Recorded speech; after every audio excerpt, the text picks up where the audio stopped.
Olá pessoal, saudação reverencial a cada um de vocês que vão fazer parte desse vídeo, que vão ler conjuntamente conosco.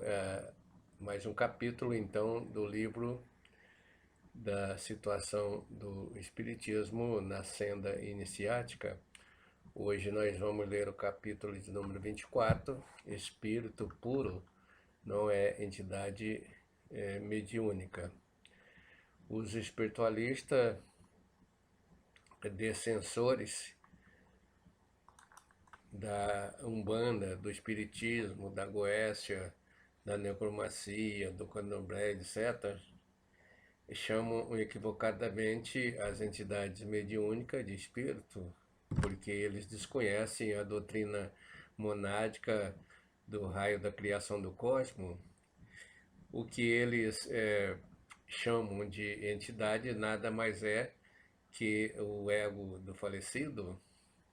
O leitor atento neste livro perceberá que o ego é a parte mais inferior da mônada e a trindade, Pai, Filho e Espírito Santo, é a parte superior. O ego é o produto da transformação evolutiva da luz protoplasmática da tríade monádica, espírito, luz. Esta transformação da essência que é luz em trevas pela evolução é denominada cientificamente de lucigenação da luz. Da mesma forma, a transformação do ego, entidade trevas, em luz pela revolução da consciência é denominada de lucificação das trevas.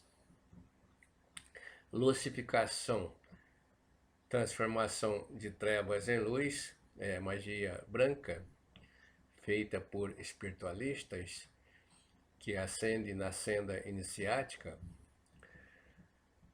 Por outro lado, a lucigenação, a transformação da luz em trevas, é magia negra, efetuada por espiritualistas evolucionantes.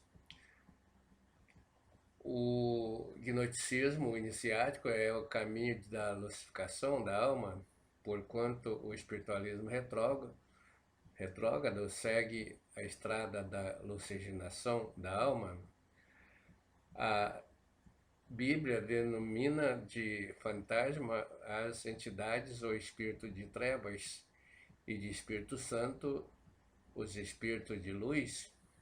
Assim, quando Jesus Cristo encontrou com os apóstolos logo após a sua ressurreição, esses pensaram que ele era um fantasma, um espírito de trevas.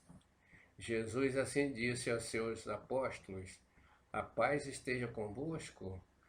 Tomado de espanto e temor, imaginavam ver um espírito, mas ele diz: por que estáis perturbados? E por que surgem tais dúvidas em vossos corações? Vedes minhas mãos e meus pés? Sou eu. Palpai-me, entendei que um espírito não tem carne, não tem ossos, como estáis vendo que eu tenho. Dizendo isto, mostrou-lhes as mãos e os pés, e como por causa da alegria não podiam acreditar ainda e permanecer surpresos, disse-lhes: tendes o que comer? Apresentar-lhe um pedaço de peixe assado. Tomou então e comeu diante deles.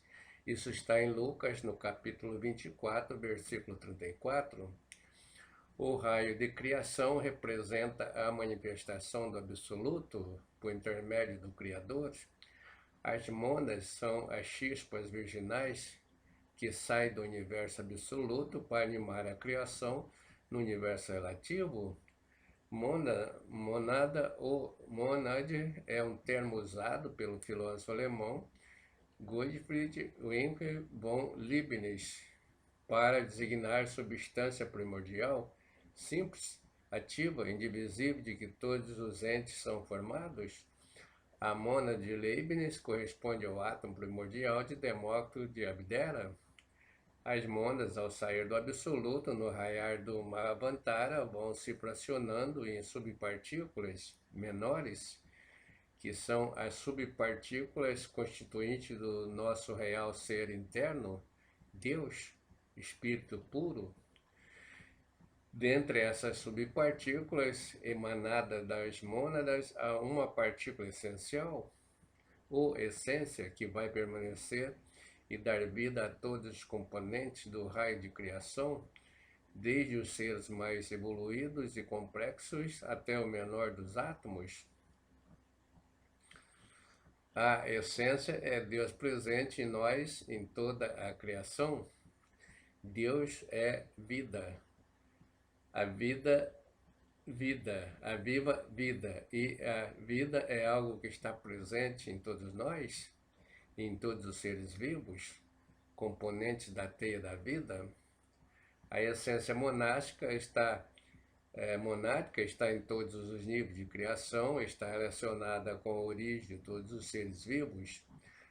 Essa essência, apesar de possuir a mesma natureza em qualquer um dos níveis de criação, possui uma expressão diferente em cada nível de seres vivos. A essência elementar de um mineral, no reino mineral, recebe o nome de elemental, gnomo, do reino vegetal, elemental fada, do reino animal, elemental alma, do ser humano, alma ou consciência. Ao findar o Mahavantara, o grande dia cósmico, que segundo o venerável mestre Samael Aumbeor, corresponde a um período de 311,040 vezes 10 elevado a 9 anos de nosso sistema de medida de tempo, as mônadas se recolhem novamente ao absoluto e ficam ali para todo sempre.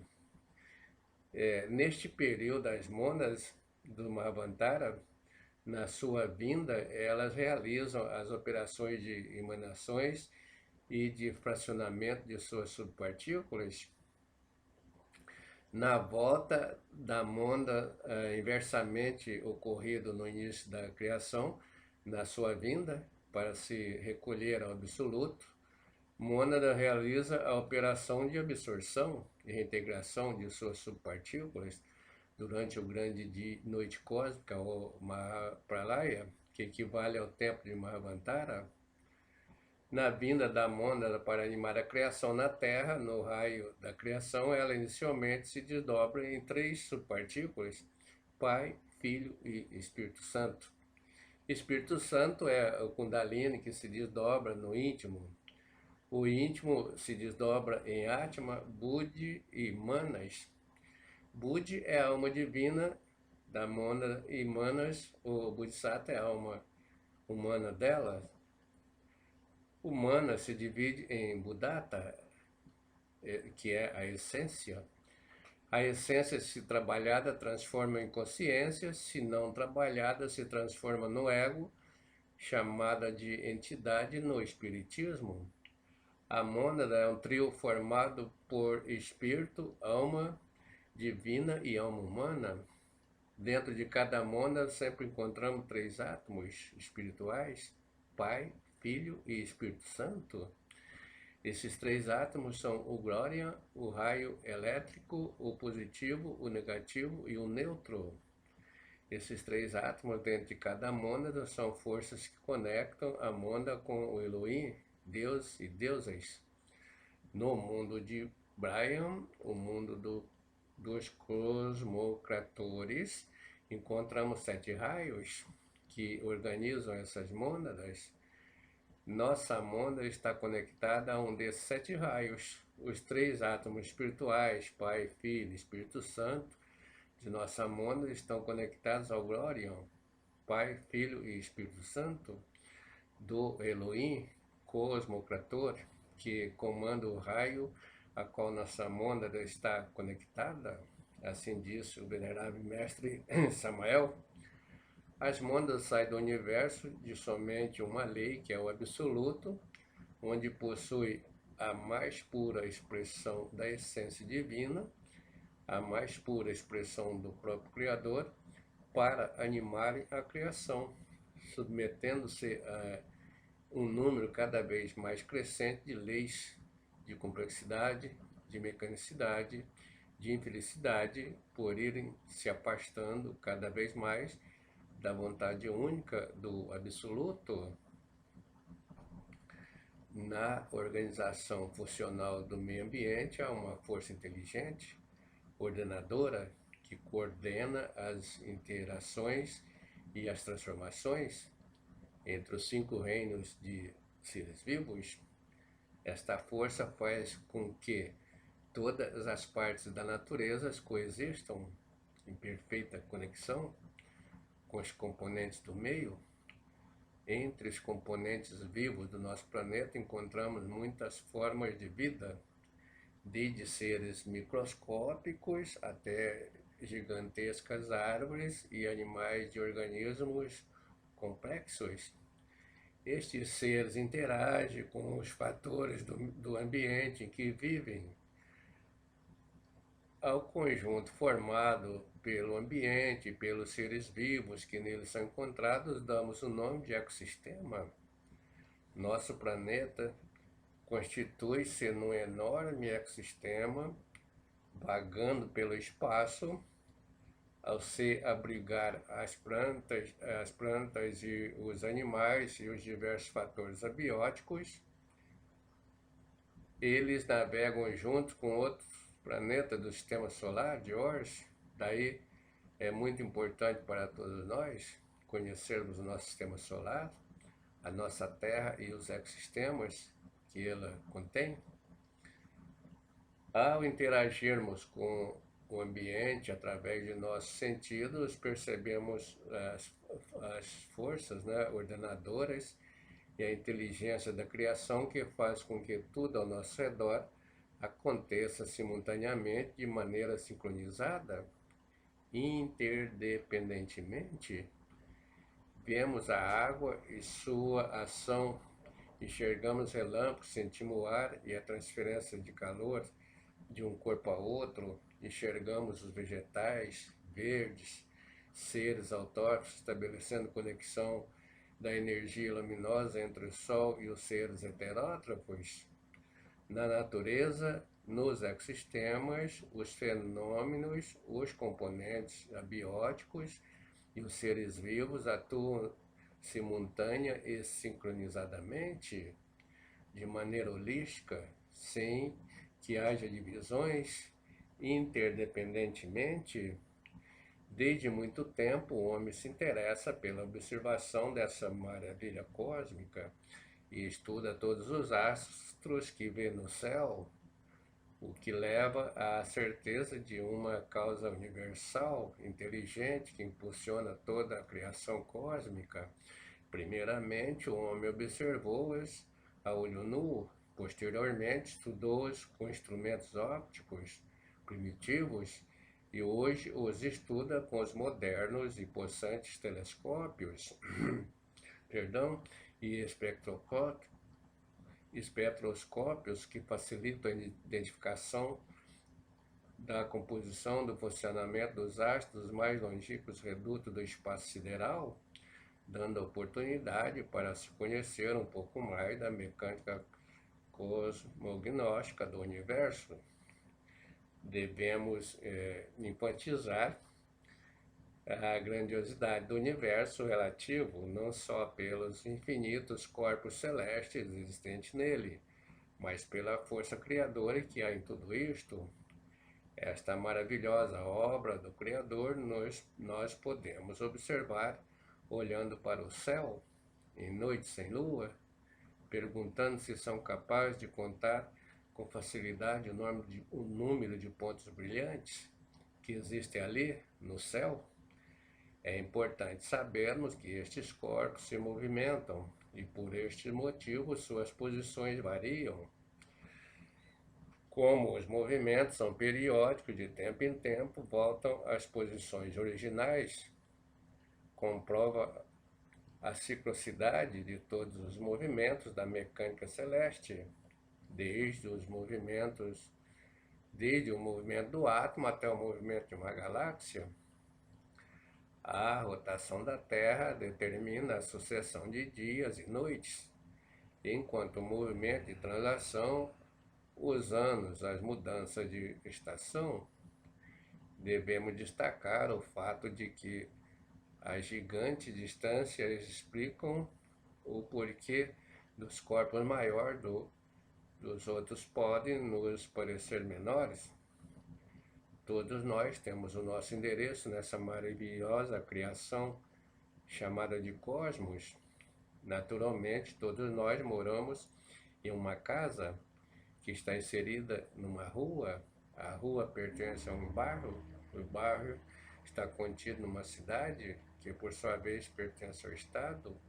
O estado está contido no país, o país está contido no continente, e o continente está contido no planeta Terra. O planeta Terra, onde está nosso planeta, pertence ao Sistema Solar de Ors, ou RS. O Sistema Solar está contido na galáxia de Gutenberg, que é a Via Láctea. A Via Láctea está contida no universo. O nosso universo não é o fim de tudo, ele é apenas uma pequena parte do cosmos. Como disse Einstein, depois de cada universo há um espaço vazio. E depois do espaço vazio vem outro universo. E assim sucessivamente. E o conjunto de todos os universos compõe o cosmos. E o que é o cosmos? É que veremos a seguir.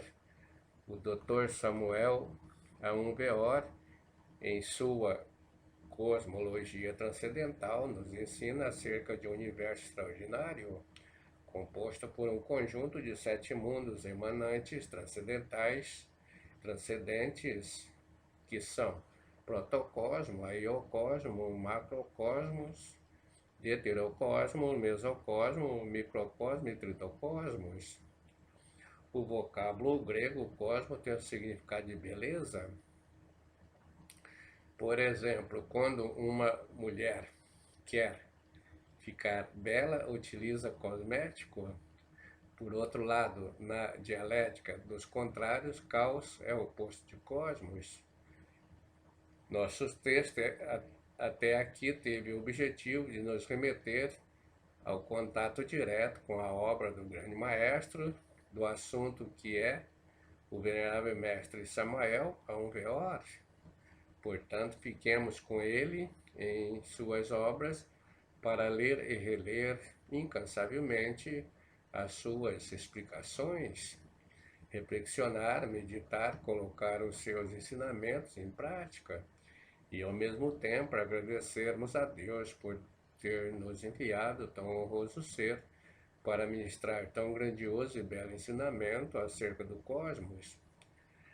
Os espiritualistas ascendentes trabalham na tarefa do Pai Celestial de cosmificação da alma, consoante as leis divinas. E estes certamente compreenderão os argumentos desta obra. Os espiritualistas descensores certamente trabalham no sentido oposto, na tarefa de descosmificação de sua alma rumo ao caos, com total desobediência às leis divinas. Estes, com certeza, se não entender os argumentos desta obra e se não tiver contra-argumento, atacam o argumentador.